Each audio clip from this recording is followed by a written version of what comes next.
तथा शिव जी को अंगोछा और धोती चढ़ाया जाता है।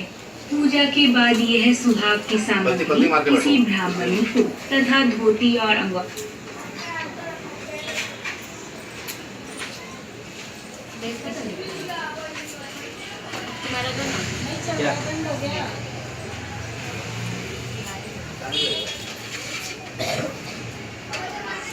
बोलिए पार्वती माता की जय।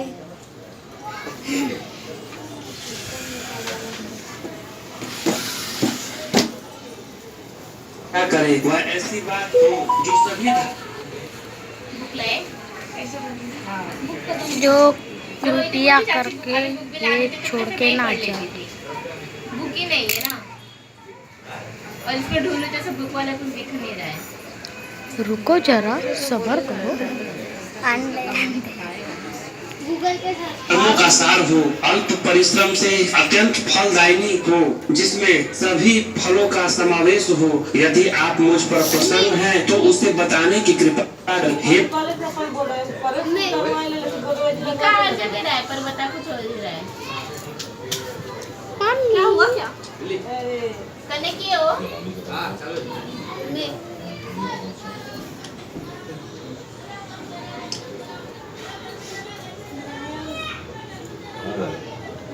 नहीं आ रहे।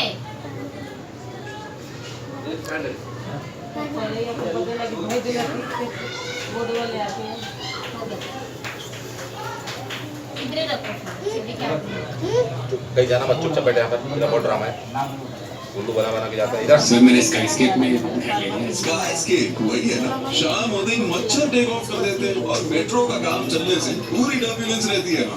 अपने का देख लें 99 एकर्स कोई ये बताए अब हर कोई बनेगा प्रॉपर्टी एक्सपर्ट विद 99 एकर्स। क्या लेना हो या दूसरा 99 एकर्स से।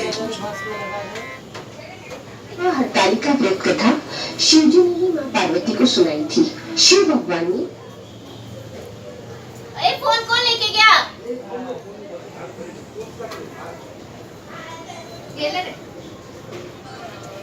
इस कथा में मां पार्वती को उनका पिछला जन्म याद दिलाया था। आइए सुने विस्तार से। भगवान शिव ने कहा कि हे गौरा, पिछले जन्म में तुमने पाने के लिए बहुत छोटी उम्र में कठोर तप और घोर तपस्या की थी। तुमने ना तो कुछ खाया और न ही पिया, बस हवा और सूखे पत्ते चबाए। जला देने वाली गर्मी हो या कटा देने वाली ठंड, तुम नहीं डटी रही। बारिश में भी तुमने जल नहीं पिया। तुम्हें इस हालत में देखकर तुम्हारे पिता दुखी थे। उनको दुखी देखकर नारद मुनि आए और कहा कि मैं भगवान विष्णु के भेजने पर यहाँ आया हूँ। वो आपकी कन्या से विवाह करना चाहते हैं। इस बारे में मैं आपकी राय जानना चाहता हूँ। नारद जी की बात सुनकर आपके पिता बोले, अगर भगवान विष्णु जी चाहते हैं तो उन्हें कोई आपत्ति नहीं, परंतु जब तुम्हें इस विवाह के बारे में पता चला तो तुम दुखी हो गई। तुम्हारी एक सहेली ने तुम्हारे दुख का कारण पूछा तो तुमने कहा कि मैंने सच्चे मन से भगवान शिव का वरण किया है, किंतु मेरे पिता ने मेरा विवाह विष्णु जी के साथ तय कर दिया है। मैं विचित्र धर्म संकट में हूँ। अब मेरे पास प्राण त्याग देने के अलावा और कोई उपाय नहीं बचा। तुम्हारी सखी बहुत समझदार थी। उसने कहा प्राण छोड़ने का कारण क्या है? संकट के समय धैर्य से काम लेना चाहिए। भारतीय नारी के जीवन की सार्थकता इसी में है कि जिसे मन से पति के रूप में एक बार वरण कर लिया, जीवन पर्यंत उसी से निर्वाह करे। मैं तुम्हें हिंदू वन में चलती हूँ जो साधना स्थल भी है और जहाँ तुम्हारे पिता तुम्हें खोज भी नहीं पाएंगे। मुझे पूर्ण विश्वास है कि ईश्वर अवश्य ही तुम्हारी सहायता करेंगे। तुमने ऐसा ही किया। तुम्हारे पिता तुम्हें घर में न पाकर बड़े चिंतित और दुखी हुए। इधर तुम्हारी खोज होती रही, उधर तुम अपनी सहेली के साथ नदी के तट पर एक गुफा में मेरी आराधना में लीन रहने लगी। तुमने रेत के शिवलिंग का निर्माण किया। तुम्हारी इस कठोर तपस्या के प्रभाव से मेरा सिंहासन हिल उठा और मैं शीघ्र ही तुम्हारे पास पहुंचा और तुमसे वर मांगने को कहा। तब अपनी तपस्या के फलीभूत मुझे अपने समक्ष पाकर तुमने कहा, मैं आपको सच्चे मन से पति के रूप में वरण कर चुकी हूँ। यदि आप सचमुच मेरी तपस्या से प्रसन्न होकर यहाँ पधारे हैं तो मुझे अपने अर्धांगिनी के रूप में स्वीकार कर लीजिए। तब तथास्तु कहकर मैं कैलाश पर्वत पर लौट गया। उसी समय गिरिराज अपने बंधु बांधवों के साथ तुम्हें खोजते हुए वहाँ पहुंचे। तुमने सारा वृत्तांत बताया और कहा कि मैं घर तभी जाऊंगी जब महादेव जी से आप मेरा विवाह करेंगे।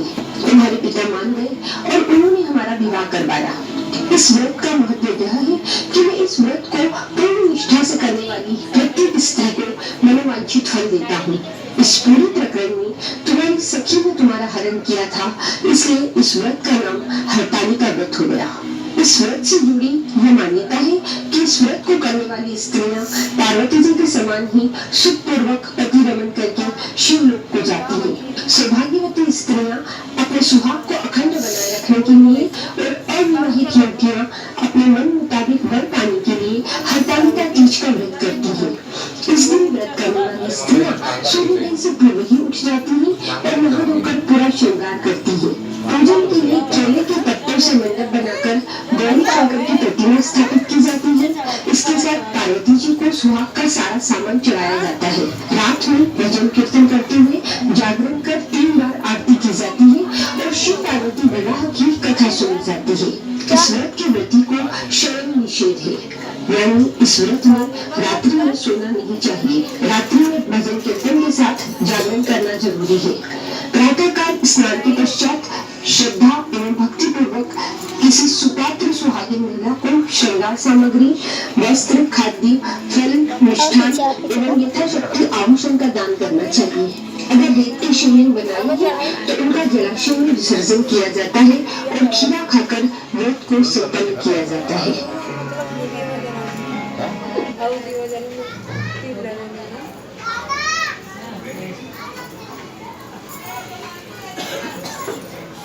उद्यापन कर दे या फिर आप इस व्रत को किसी और को प्रदान कर दे। सुख